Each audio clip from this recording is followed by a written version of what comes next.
But my point is, if we're at that Walmart and we want to speak to that person's supervisor, we could do that. And we could speak to that person's supervisor and that person's supervisor and that person's supervisor. Or we could just talk to the general manager of the entire store or the regional manager that's in charge of all the stores within a 50-mile radius. That's what I'm asking for. I don't know. You said you have the chart. Right. I just heard you say that. But you're not giving me any sort of context as to, like, are we talking homeowners? Are we talking Homeowners. auto? Are we talking... Why don't I give you the answer? Can I give you the answer? Okay. Homeowners. Okay, but also, like, that's... You work the chain of command. You don't just go straight to the top. So, Well, like, that's a matter of depending opinion. Yeah, but... I happen to have spoken with Tim Cook, the CEO of Apple. Maybe you've heard of Apple Computer Company? Okay. So you can, let me put it this way. Again, using just as an example, the cashier at a Walmart, we've all been to Walmart. I personally prefer Target, but let's just use Walmart as an example. I'm sure you've heard of Walmart. Well, no, I don't think you did. No, I did. Hold on, please. I'm not going to interrupt you, but I want the same respect if you're going to earn all of my business from all of my properties. When you say you work the chain of command, you can't tell me how I do things, just like I can't tell you where you shop or what you do. Hi, I'm Joe. Nice to meet you. We're not claims. That's the main point. I understand We're that. not claims. But you said that you have access to the But chart. we respect their department. So But again, okay, I'll wait till you're done, but then I'd like to talk. But you can talk to him.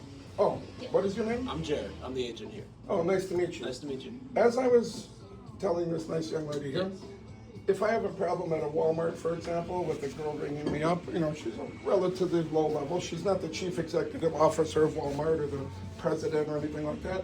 I can do what she suggested. I can go to her supervisor and her supervisor and his supervisor and her supervisor and his, or if I want to, because she can't tell me what to do, although it might not be that easy to get through to the president or the CEO, I've done it many times. I happen to be extremely close personal friends with the co-founder of Apple. Not Steve Jobs, as you know, he passed away. Not Steve Wozniak, but I happen to know both Steve Wozniak and his wife, Janet Wozniak. She calls him Woz. He almost calls himself Woz. But the third co-founder, born in Cleveland, Ohio, Ronald Gerald Wayne, born in Cleveland, Ohio, 91 years ago. I've been to his house, 25 or 30 times. He's 60 miles due west of the Las Vegas Strip in Peru. So that's what I'm asking for. If I ever had a problem, and I am actually a customer of State Farm's, but maybe I might just switch all my properties to you. But I've had problems with other insurance companies when I've had a sewer backup or whatever. So who's in charge of who's the higher up on claims? This shouldn't be such a top secret thing. If I walk into any Walmart and say, who's the general manager? Not the assistant general manager, not the weekend they'll give it to you. What's the secret here?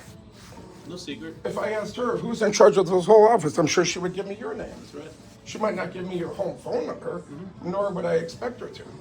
So if it's no secret, then can I have it? Because I've been begging her for it and I couldn't get it. So every claim gets an adjuster assigned to it. Okay? Well, I know that. Right. As I said, I've had a lot of experience so with then this. that adjuster is on a team, and it's not very seldom is that a local person, right? So our claims officers are. You're saying the team is not a local person. Correct. Very Wonderful. seldom. Usually And I not. want the person in charge of all the teams. She said, and I just heard her say, we have a chart where we have all of it. Right. So that's what I want. In other words, I don't want the cashier at the Walmart, and I don't want her supervisor, and I don't want his supervisor, and I don't want the weekend manager, and I don't want the assistant manager, and I don't want the assistant general manager. I want the general manager. Okay. Of claims. Yes, that's affirmative. Okay. I'd have to look. I can look. I through can wait. Yeah, but so what She do said you have it. Do you want a name though? I want a name and a phone number. I can't give you a phone Or an number. email. We don't have it. We don't have I want it. a name and an email. I want something. The only thing I can give you. Why can't you give out a phone number? It's just not how we do. Well, all right, I'll take an email then. Okay. So the only thing I can do when I can wait. when we get to like a corporate situation is they have like a if there's a corporate issue or complaint or something needs to happen. Corporate issue, well, I'm not Right. sure what, go ahead, I'm listening. It's a mail. You would mail it out to State Farm at that point. So It's I'm not snail mail? Yeah, I'm not at liberty to give out like a. I'm not asking for the president or CEO's home Right. address Right. I or social understand. security Yeah, number. yeah. But you have to work. I want to know who's in charge of all the claims. That's way below the chief executive So- officer or the chairman of the board or the Right. president. Right. Can I get that? I can give you a name. Please, I can do that. please. Okay, I'll wait. so hang tight. I'll get a name for like. I'll wait. the But can I person get in an charge. email or something? Because I if you can't. can't give it, I can figure that out on my own. But I I just can't wanted do to- an email. So I don't know why that would be secret. That's That just- doesn't make any sense to me at all. Because there has to be a command with everything that happens, right? So like we go to adjuster, if there's a problem, we go to supervisor. From there, we go to a manager, and it would work that way up. And if they can't I'll resolve, take what you have, because once you give me the name, I can figure out the phone number. yeah, or because email. they have to resolve on levels. Like that's how they deal with things. And Well, so- you can do what she said, you have to follow a chain of command, but I can Right. tell you this, I'm 61, I'm a pilot of 42 years, a flight instructor of 19 years, I've been to, well, not quite half of the countries of the world, but I've done a lot of things, and you can do what she suggested, you can follow the exact chain of command, or sometimes if you choose to, and I'm not gonna tell you how you have to run your life or how you run your business, but I can tell you, I sometimes have gone right to the top. Yeah. And it works. Yeah, If you- we follow chain of command here at our office. I'm not gonna tell you to stop doing that, Yeah. but you can't tell me to, you can't boss, you're not my boss, so you can't boss me around. So Sure. I'll wait for that information. Yeah, I'll give you a name. I'll patiently wait. Yeah, no problem.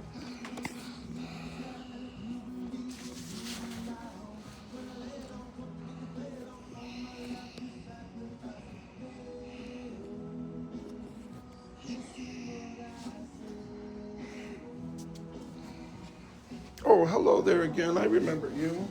I don't have any more treats for you though. But I will still pet you, or be nice to you. I need to get a dog like her again. Well, I never had a purebred husky, but I had a shepherd. I think, well, it was just like a mutt, but it seemed like his name was Whiskey, and he was a he, and he seemed like he was possibly half shepherd, half husky, maybe. Yeah. I know one thing. He had a thick coat, even thicker than her coat, and oh, my dad did not allow the dogs in the house, so the dog had his dog house in the backyard. But when it got really cold, my dad would make an exception. But once my sister put all kinds of warm blankets, and she even put it with a staple gun, put stuff on his walls of his dog house and in the ceiling and tried to insulate it. By the time we got home from work, we had a stand at the West Side Market. That dog, Whiskey, ripped out every bit of that, and it was all over the yard. It, almost as if to say, I don't need all this stuff in my house. I don't get cold. Yeah, no, right? And also, my mind immediately went to, you got two working class dogs of like, that dog probably needed constant something to do, something to work, something to, keep itself stimulated and busy. That's when they get into trouble, is if they're bored and don't have a job to do. Yeah, she seems like so well behaved and just quietly sitting there, but yet staring at me as if to say, She's intense. "Can I have another treat?" Yeah. Or well, I was thinking she might be thinking, "Am I going to give him another treat for being such a good dog?" Is he talking to me? That way. Here I am. Oh, Oh, it seems like she hears that crinkling and she knows. yeah. Those ears choose when to listen, but they are always. I've always been also surprised at how a dog like this, what is her name again? Shuri.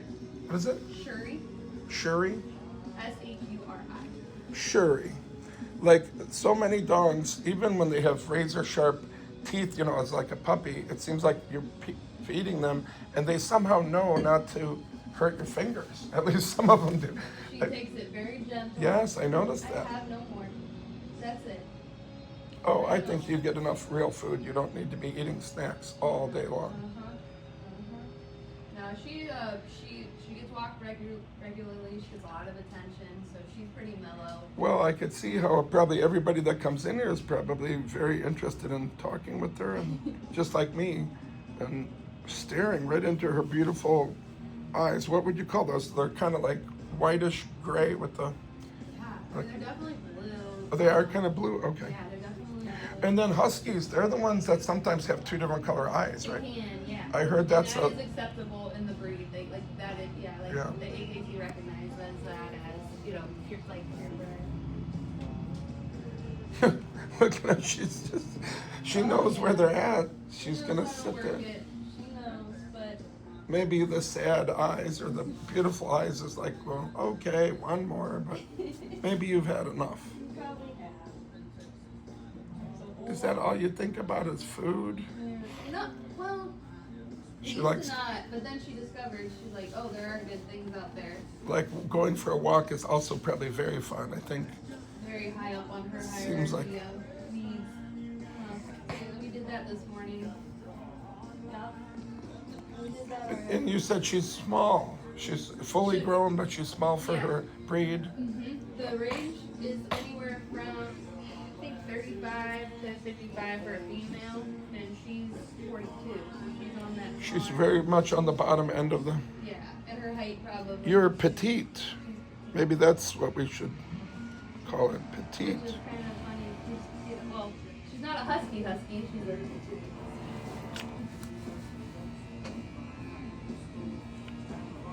Sniffing around.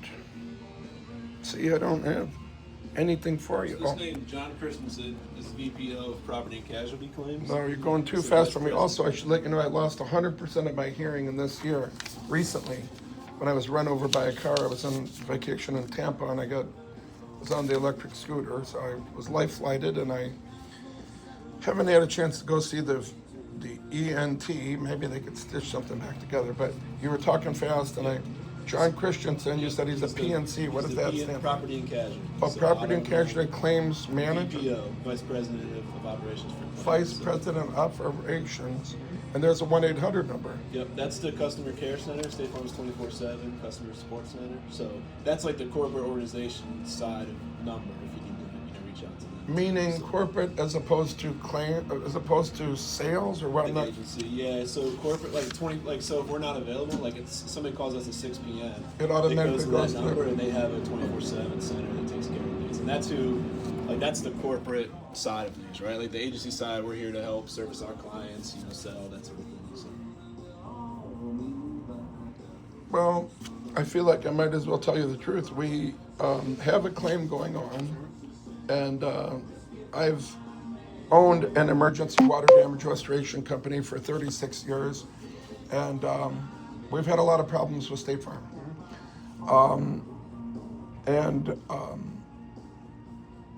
Because I've been doing this for 36 years, I go to the water damage conventions every year in Vegas, the big one and the smaller one in Clearwater, and pretty much and I have a relatively small company, but I've got friends like my friend Jim, he's got over 100 trucks on the road, so that's a pretty big water damage restoration company.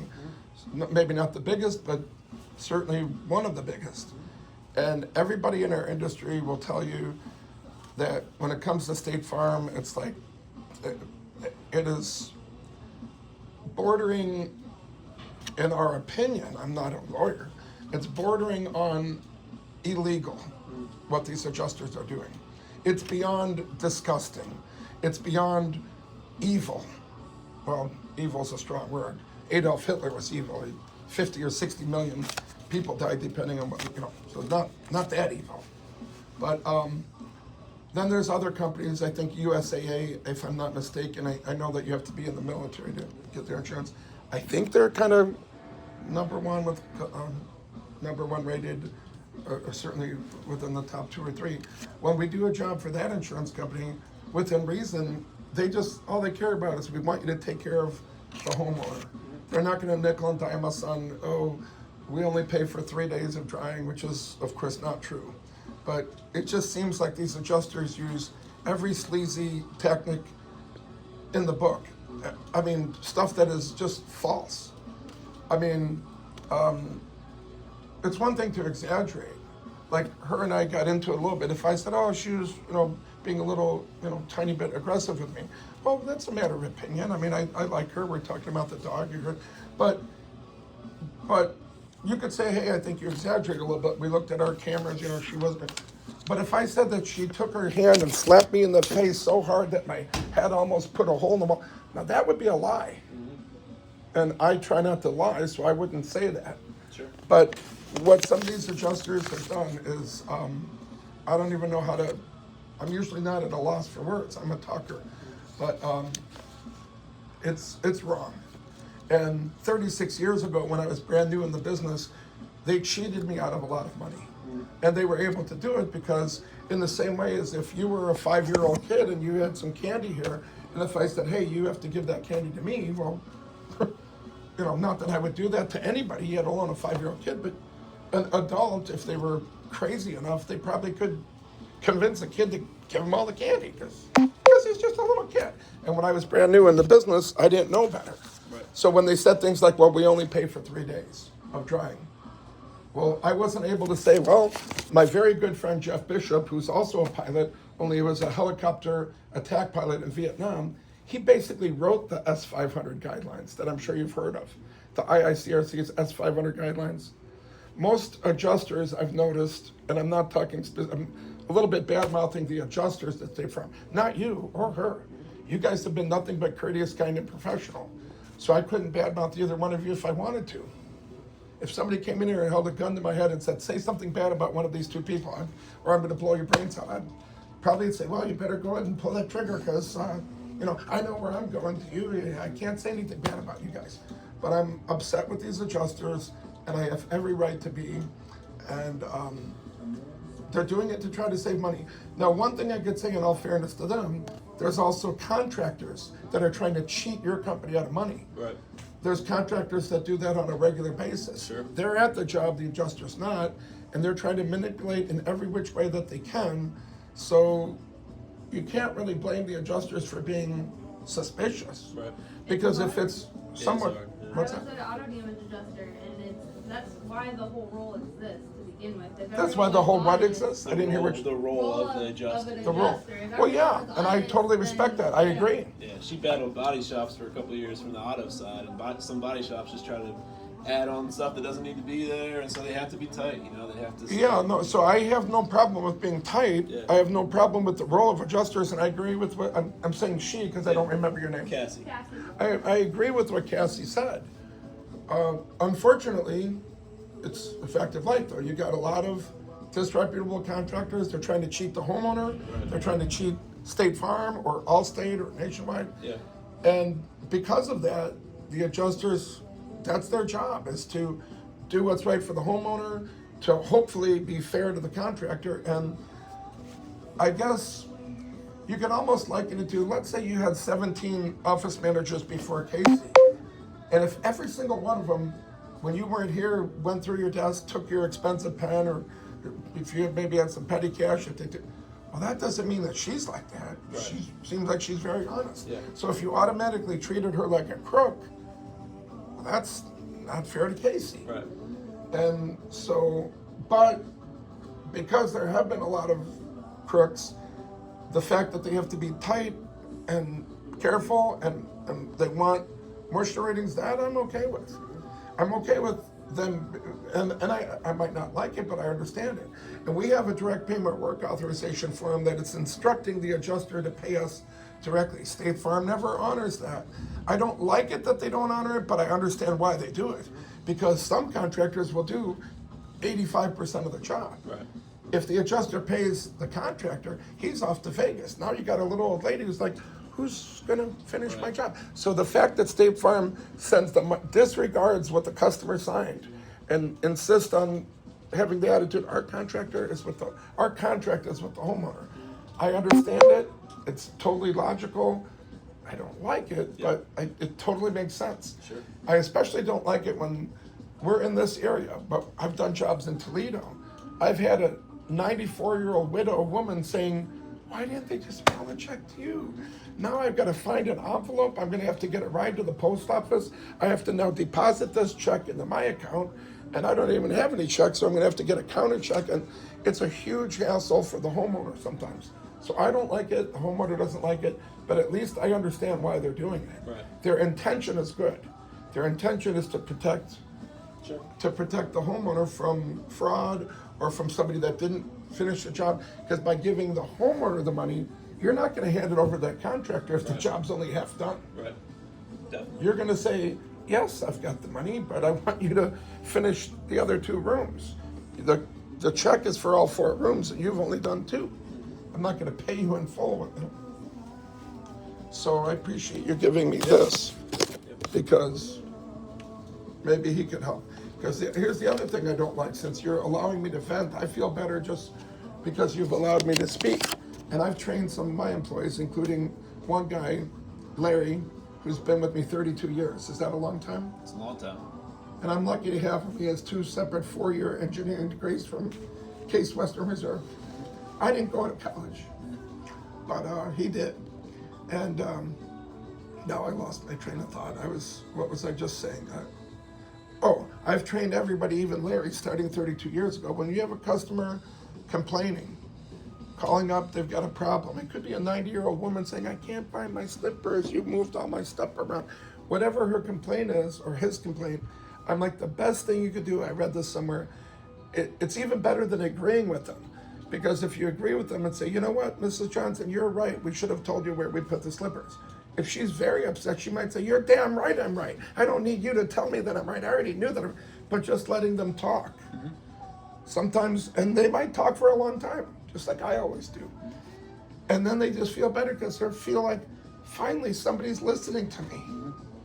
Finally somebody's giving me the respect to listen to me. So I feel better already. Yeah. Even though my complaints weren't to either one of you. It's not even in your department. Sure. It's not even anything you have control over. Right. Even if you agreed with me, you can't change it. Sure. Yeah. Somebody from sales is not going to call the claims manager and say, effective immediately, we're going to change this. Right. But I do feel better. Yeah. And I don't think it's right. And I will tell you this, you guys might have a wonderful reputation, I don't know, but you might have a wonderful reputation with customer service and sales. Mm-hmm. But if you went to any one of the 50 states, and I've been to Hawaii, I've never been to Alaska, but I know Trent, who owns, I went to a private members only huge convention in Utah. And I'm outgoing, I'm a talker as I mentioned, but I was, feeling a little depressed. I'm not always that outgoing. I was just in my room looking out at this ski mountain snowbird of giant snowflakes, but I forced myself I want to go out, I'm here to network and learn. I went to the bar, I don't usually drink hardly at all, but I ordered a Captain Morgan's Diet Coke. And there were some guys that were right there like, hey, put that on our tab. So now I ended up hanging out with them for 3 days. And out of 300 people or 300 companies that were at this was not a convention open to the public. This was you had to be a member, but I was invited to go, even though I wasn't a member. But they took the top 50 companies in the country that were members. And some of these companies do, $150 million a year in business. They're huge. Some of them are smaller. And the final day was the award ceremony for the top 50 companies. They started with 50, 49. And it went back, and I'll be damned if my buddies that I hung out with for 3 days were number one. Nice. And they're in Alaska. And Trent inherited the company from his dad, who moved to Hawaii. And he lost his sister to cancer. She was partners with him. But he went up and spoke for about 5 minutes. And I talked to him from time to time. But it wasn't just the biggest company. It's all these different metrics, like how quickly do you collect on your receivables, customer service, all these different important metrics, including gross sales and profits. And he gets on an airline flight twice a week to go visit his other offices, because Alaska, it's a big state. And I said this because if you went to any one of the 50 states and you talked to somebody that's been in business for a long time like me, and you said, what is the worst insurance company to deal with that's the least fair? Every one of them would say, well, everybody knows that's State Farm. I mean, that's even you. Oh. Well, I certainly wouldn't be an agent if I felt that way. I think we're the best. I think we're the best. I wouldn't be in my position with my agency if I didn't feel that way. So I like the way we do business, and I stand by what State Farm's doing. Well, again, you don't get involved with, you're not out in the field doing this, so you really wouldn't know about it. It's a totally different department. Well, I had to help my customers through claims, and I assist them with things, so I deal with that. Well, I'm not saying every one of your adjusters, you might not have encountered, and I've done hundreds of jobs for State Farm in the 36 years. Mm-hmm. And sometimes the adjusters are perfect. Mm-hmm. And sometimes they're not. Sure. But the percentage of ones that are not it's not by coincidence that if you went to any one of the 50 states and talked to anybody that's been in this business, I can see you're younger than me. You're not 61. I'm not asking you how old you are, but I can tell by looking at you that you're not 61. So you probably haven't been the top guy at your agency for 31 years. 31 years ago, you might have been in high school or grade school or whatever. And it is not by coincidence that 1,000 out of 1,000 people you interviewed in our industry would, unless we have some conspiracy, let's just tell everybody that State Farm is the worst, or why would we do that? They might have complaints about Nationwide or others, but State Farm, the way they handle claims is, in my opinion, it's not right. But you help your customers with claims, but maybe you just haven't encountered it. You know? It'd be no different than if some of the police in Strongsville, we're in Strongsville, right? Were very rude. They pull you over for a speeding ticket. Well, that doesn't mean they all are. So if you got 1 or 2 speeding tickets in the past 10 years, you might have encountered some of the wonderful officers that were just like you two, courteous, kind, professional, everything. Just like Shuri, Shuri is also courteous, kind, and professional. And I only wish I had more treats for you. So thank you so much. And thank you for letting me vent. No problem. And maybe we'll get paid on this claim that I'm complaining about, but I'll give this guy a call. All right. Have a Thanks good one. again. Have a good day. Thanks. Okay.